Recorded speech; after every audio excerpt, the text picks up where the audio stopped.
Vintage Needle Crafter. My name is Laura. Welcome back, returning subscribers, and welcome new viewers. This is my little corner where I love to sit down and discuss all things knit and crochet. Well, I'm still in Oklahoma. Might not be returning to Illinois for a little while yet. Not too long, possibly a few weeks. So I'm enjoying my time down here. I was able to get to a place to where I have friends down here and was able to stay in their nice cottage home in the country. So it's been a wonderful trip so far. I've been just having the most wonderful time. We're very cold in Illinois from what I hear, but now things are warming up.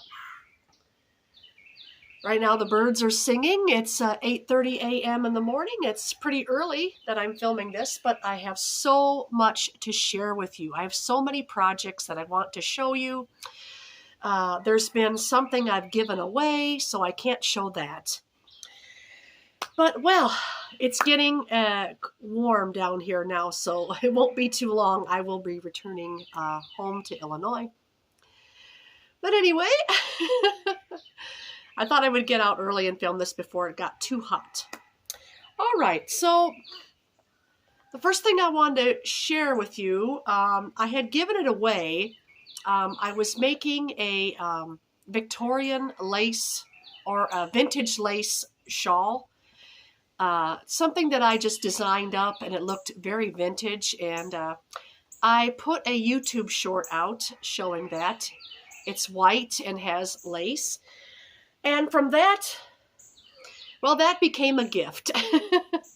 But I did have one skein left, and it was a full skein. So I managed to get something else out of it. I made myself a little mini shawl out of the same pattern. This is the vintage lace pattern. And I'll put it on for you. I have many projects right here on my lap right now, so I have to kind of stack them. I should have brought out a basket, but I did not. All right. This is a very, let's see, put it on for you, get the right side here. It's just a very small little throw over your shoulders shawl and has a little mini pocket. I kind of ran out of yarn. I wanted to make it a little bit wider, and I wanted two pockets, large pockets, but the yarn was the yarn, and I used every bit except for about 9 inches of yarn was what I had left over from this. And I'll stand up. You just got a little mini pocket, you know, in there, big enough to put, some chapstick, or maybe your phone could fit in there. If you have a smaller phone, maybe. Money could go in here, like bills. I wouldn't put change in there, of course. So just a little something small things to fit in that little pocket. But it's, I like it. I like the pattern. It's just a little something. It goes with anything. So it's just a little mini shawl. I crocheted this up on a 5.5 millimeter. And no, this is not my mother's original crochet hook. Well, that fell down through the porch here, which I can never get. But I found a replacement for it on, I think it was Etsy. Etsy is where I bought it, and I got 3 more, so I have more crochet hooks here now to satisfy my cravings for projects. But and this is a 5.5 millimeter. My mother's original one was a 5 millimeter, but it was the same color, and it's a bowie hook. So this one's a little bit newer. But I still like it, and so I still have a few of my mother's hooks up in Illinois. So I'm going to take this off now because it's warm. It's too warm to wear.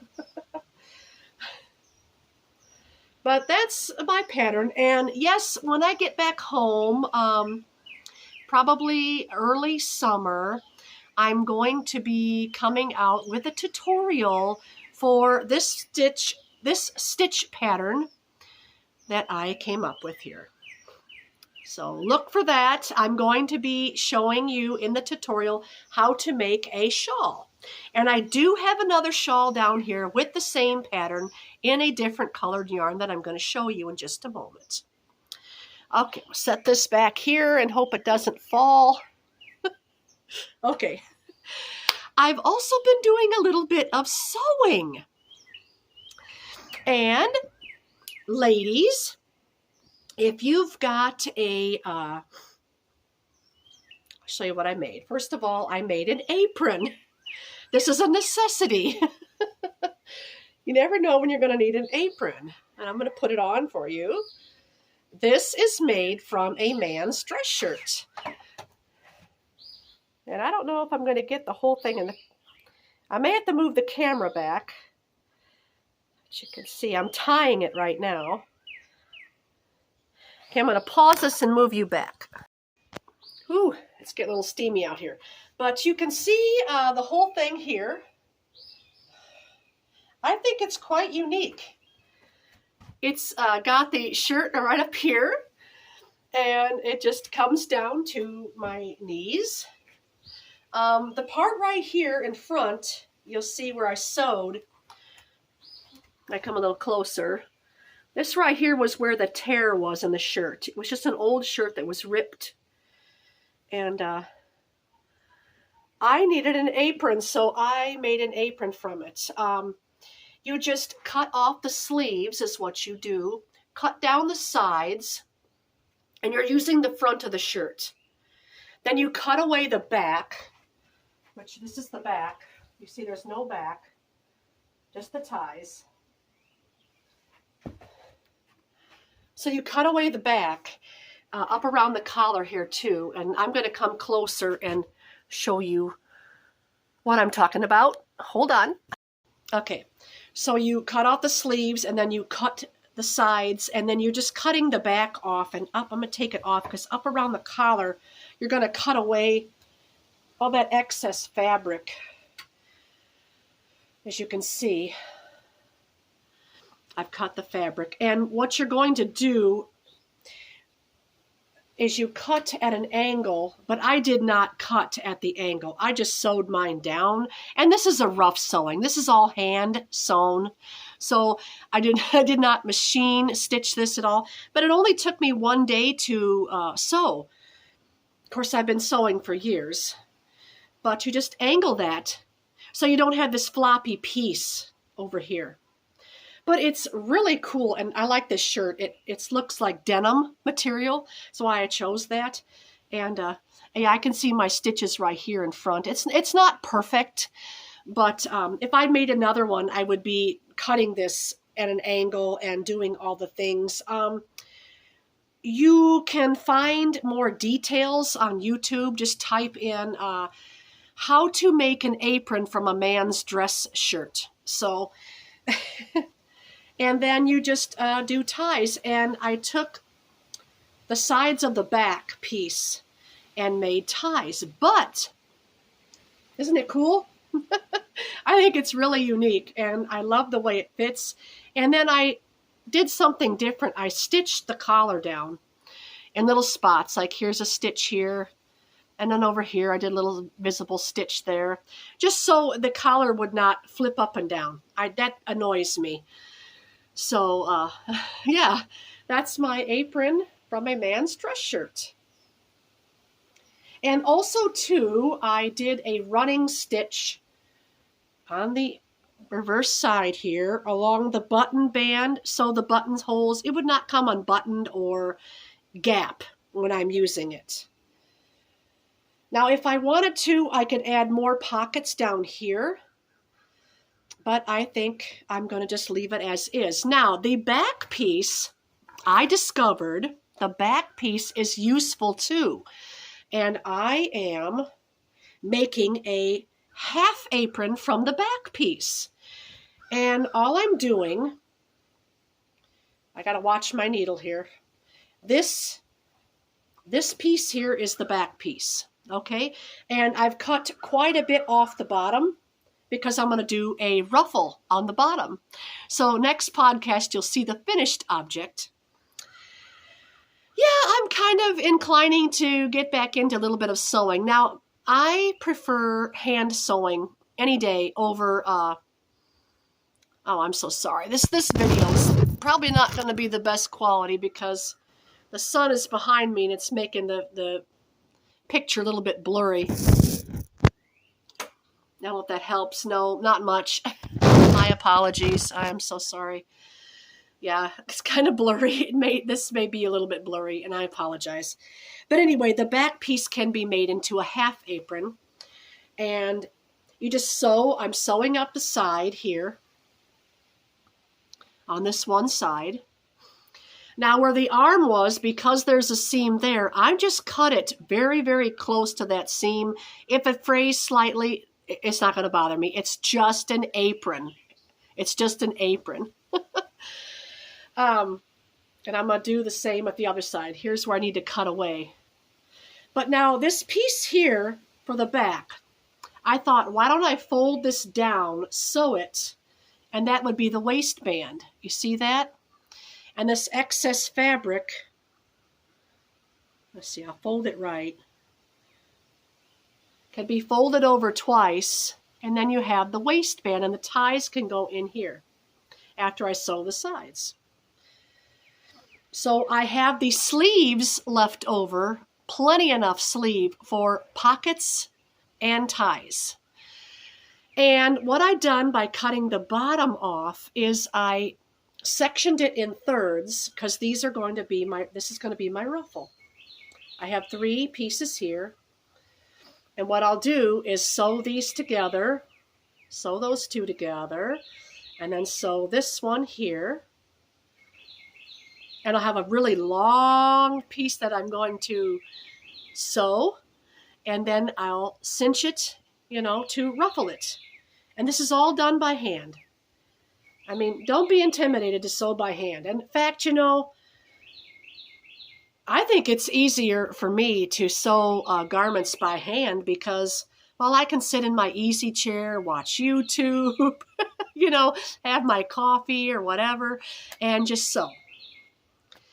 So, yeah, I do have a sewing machine, and I do use it once in a while, but it gets to my neck and my back, and then I can't do anything else. With hand sewing, I can sit in my chair, watch whatever I want to watch, and be more relaxed. So that's my plans for this. So I'll have a nice ruffled 2-pocket apron with ties with the leftover fabric. So yes, you can get 2 aprons from a man's dress shirt. You'll want at least a 2X size. 3X would be even better, but I would recommend at least a 2X size for a man's dress shirt. Unless you're a tiny, tiny lady, then maybe an extra large. So yeah, once again, love it. Form-fitting. Covers completely. I had to fix the rip in the front because that was a big hole and a big tear. So I love this. This is absolutely wonderful. And I love the way it fits. I love the way it covers. Who knew, right? Who knew? I just was sitting one day wishing I had an apron for when I go out to the kitchen. And yeah, I have access to full kitchen here, so but when I go out to the kitchen, I need something to cover my clothes because my clothes kept getting messed up and stained. And I thought, what do I make an apron? What can I make an apron out of? And got this, and was very cheap, and yeah. And you can find men's dress shirts for cheap. I found this one very cheap, so there it is again. It's really something. It's very nice. It comes down to my knees. I love it. Well, you can't see the whole thing. And you know what? It's kind of stylish. It's really stylish. I really think it is. It's quite stylish. Yeah, the light behind me is kind of making this a little bit blurry. Maybe next time I'll turn the camera the other way. I just thought maybe you'd love to see the wonderful woods behind me. I'm in the middle of the woods, so okay. The neighbors around here probably think I'm a little bit loco talking to the camera, but oh well. It is what it is. All right, now for the next thing I want to show, it'll be crocheted, and it's the same pattern as the little white shawl I just showed you. And for this, I'm using Caron Jumbo Ombre from Yarnspirations. And this is a 4-weight, 100% acrylic. It's 12-ounce skein, so it's a big one. There's 544 meters on here, or 595 yards. And I love the color fade. It's making a beautiful shawl. This is the pattern I'm going to be doing for you. It starts out with granny stitch, and then it gets into the lace pattern. And I'm color playing it to where I'm trying to do the stripes evenly in color. Meaning when I finish one color, if there's a little yarn left over, I'll cut and then tie it so that the next color is pretty even on. And isn't that beautiful? Same hook size, 5.5 millimeter, 4-weight yarn. Yep, this one's going to be pretty, and I'm not sure how much yarn it's going to take. This is the one skein. I have a second skein. I'm really wanting to make this one oversized so it'll wrap around really well. I think this one might be a keeper. I can't give all my shawls away. But yeah. There it is. Don't know if I get a good thumbnail with this one. Gonna try. Let's see. Maybe. Yeah, that might work. It got dark and then light and the fading. Oh well. But yes, I will be coming out with that soon. Just be patient with me. I need to get time to get back up north and settle in, and then I'll come out with that tutorial for you. Okay, and last thing I want to show you is my knitting. I do have something going on that's knitted. This is a Sophie scarf that I'm making into just a Sophie shawl. It's got thick spots, it's got thin spots, because this is Corriedale wool, and I'm just knitting it with the roving. I was spinning it, but the drop spindle that I got from Amazon was cheap and terrible and fell apart and kept breaking the yarn, and I thought, you know what? No, this is not gonna work. So I'm just knitting with the roving, and it's very easy to do. You just draft a little and then you keep knitting. You know, draft and knit. That's all it is. Just draft and knit. So that's my progress. I'm about almost halfway there. Yes, I want it very long, and I want it to wrap around me. Just keep making it wider. I've not got the width that I want to yet. I'm thinking I'd like to have it at least... I'm thinking at least that wide, from here to where my finger is here. At least that wide. And then I will check out and see if I like that. And I may just decide to... Now the Sophie scarf starts out small, and then you get to the halfway point, and then you decrease. I'm not sure if I want to do that. I'm not sure if I want to just keep going and going until I make it wider and wider and then just stop. We'll see. We'll see how much of the roving I've got. I've got quite a bit, so I bought a whole pound of roving. 16 ounce big thing of roving. And there's my roving hanging there. But I love, love, love, love, love this color. It's a beautiful golden color. Pretty shade. Such a pretty shade. One of my favorite colors. Yes.